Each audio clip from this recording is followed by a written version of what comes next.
Kevin, how are you today? I'm good, thank you. How are you? I'm great, thank you. Where are you situated today? I'm in rainy London, England. Okay, I'm in rainy You Toronto. you hear the heavy raindrops falling. Yeah, I'm in rainy Toronto, so I can relate, no problem at all. Congratulations! I watched the film obviously when it first came out, and just a riveting story. And I have to start by asking you, when you initially met with Mohamedou, what was your initial reaction to him and his courage? Honestly. Well, he was totally different than I expected. I'd read his book, but the book was written in as these letters to his lawyers in the thick of his experience in Guantanamo. So you don't get a sense necessarily of the man. But when I got on Skype with him, the first thing he said to me is, "Hey, dude, how you doing?" And I'm like, what? Because of course he's learned English from his guards, who are all like 20-year-old Right. kids from Georgia or something, Yeah. and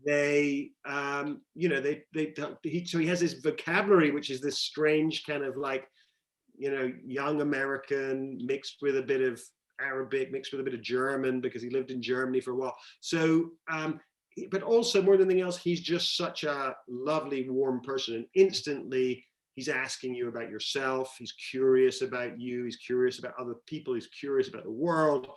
He's got such a wide frame of reference, whether it be talking about Goethe in the original German, or whether it's talking about The Big Lebowski, which is his favorite movie, or whether it's talking about the Black Eyed Peas, who one of the guards used to play him. And so he's just like talking about all this stuff. And it's fascinating to see somebody from a Middle Eastern country, North African country, who has such familiarity with Western culture. Yeah. And so that makes him very easy to relate to, which I think is the important thing about this movie, and is why I decided to make, after that phone call with him, I thought, I want to make a movie about this guy, because I could see that he was someone that people in America, Britain, wherever, we could relate to and actually sympathize with as he goes through this experience. Because I think even in this day and age, there aren't really any movies like this. There aren't movies about Muslim men caught up in the war on terror from their perspective, where you're encouraged to empathize with them. So I thought he's the man that, and this is the story that we can do that with.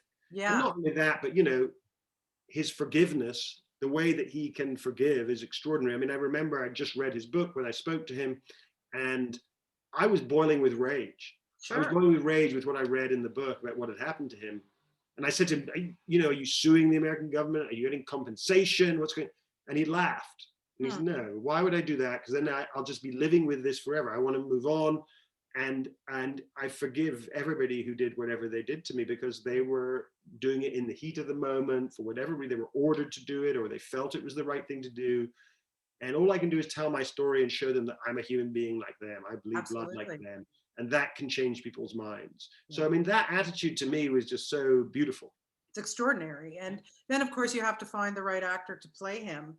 Tahar Rahim was beyond amazing.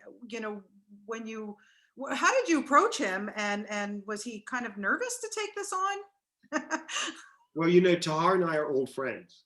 We've worked together before. We did a film together 10 or 11 years ago. And at that time, he didn't speak much English. But now I've seen, in the years since then, I've seen him every year or two, and his English gets better and better and better. But just in the last couple of years, he's done a couple of English language TV shows where he's had to do a lot of English dialogue. And we were very lucky to have him coming off the back of that, because now he's so fluent. You can tell that he really understands what he's saying. And that's the thing with a lot of actors speaking a language that's not their own, is that you often think they wouldn't say it like that. If you don't speak the language, you wouldn't say that. But because his English is now so good, but also because we spent maybe 2 years together working on the part before we shot, because I phoned up Tahar literally the moment I got off the Skype call with Mohamedou, because I knew he was the man. I knew there's only one person who can do this. Amazing. And I happened to know him. He's a friend of mine, and I phoned him up and I said, I got this role.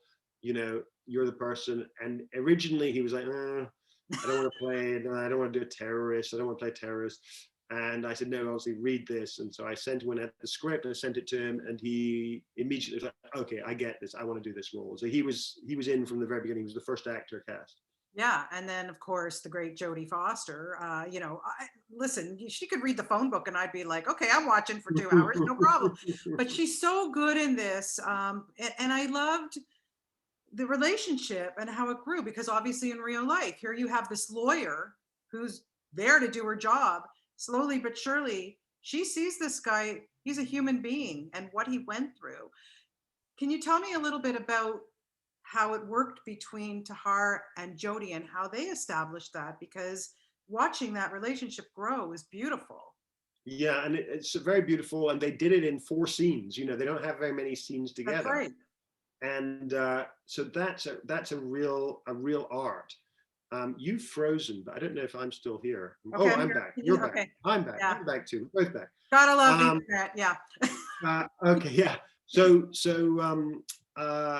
yeah. So they only had 4 scenes in which to do this, and you know, it was fascinating seeing them meet a couple of times to rehearsals, which we did before we shot those scenes, and they're kind of feeling each other out. Jodie is quite kind of standoffish and quite kind of observant. She's not sort of leaping in there emotionally, whereas Tahar is. He's like hugging you. He's sweet. He's funny.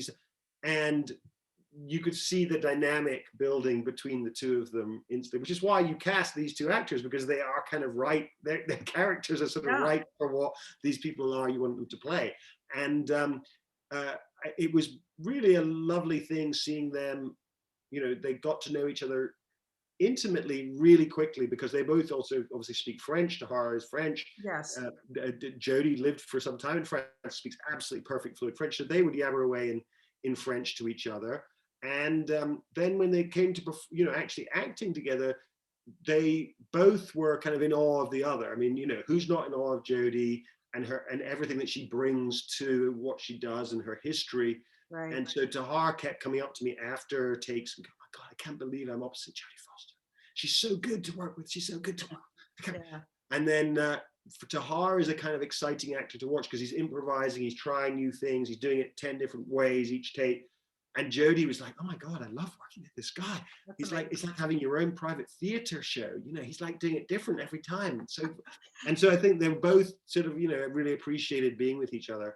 And yeah, that was a lovely part of the experience. It amazes me that, he wrote this book, the real Muhammad, who wrote this book in Guantanamo. It got out. He didn't know what, whatever. And what I can't stress enough is that people really need to watch through the credits, because at the very end, when we see that real footage, that you got, like, that's real footage of him getting out and connecting with Nancy, the lawyer. And Mm. that's, wow, that really It's just sums amazing, up isn't the it? whole Yeah, it's so film. beautiful. And people have said to me, "Oh, I'm a bit, do I want to watch a movie about Guantanamo?" And I'm like, "You're going to feel uplifted at the end of this movie. You're going to feel inspired at the end of this movie." And I think a lot of that is to do with obviously that footage, which is so beautiful, because you see, oh, the real Mohamedou is very like the way he's played by the actor. He has that warmth, he has that charm, that Yeah. humor. And that footage at the end, the first, obviously the first part of it, he gets out of the car, he's at the airport, he's literally just getting out.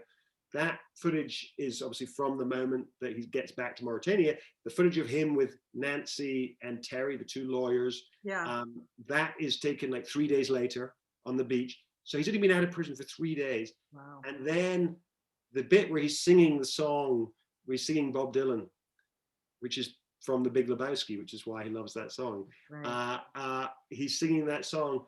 That bit is I filmed when I was there, researching. I first went to meet him, and I just had the camera on. I was talking to him about things, and he just, "Oh, listen to this song," and he sang along to it. But it Amazing. just seems so, it sums up exactly who he is as a person and the connection he has to Nancy. And it's very beautiful to see that he's a man who's, resilient enough to have gone through what he's gone through and to end with a smile on his face. Yeah, I know, Kevin, initially you were thinking perhaps making this into a documentary. I'm glad you didn't go that way with this film, but of course you have given us such great documentaries. What do you prefer? Do you have a preference?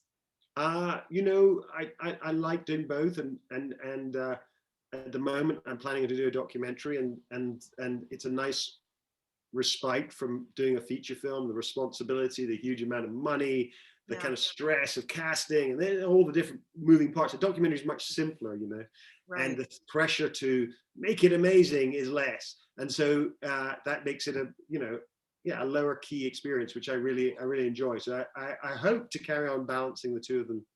Yeah, well, look, we always love having you here in Toronto, the Toronto Film Festival. We hope that you'll bring something back here for us. I hope so. Well, I was hoping to bring this film, but there you go.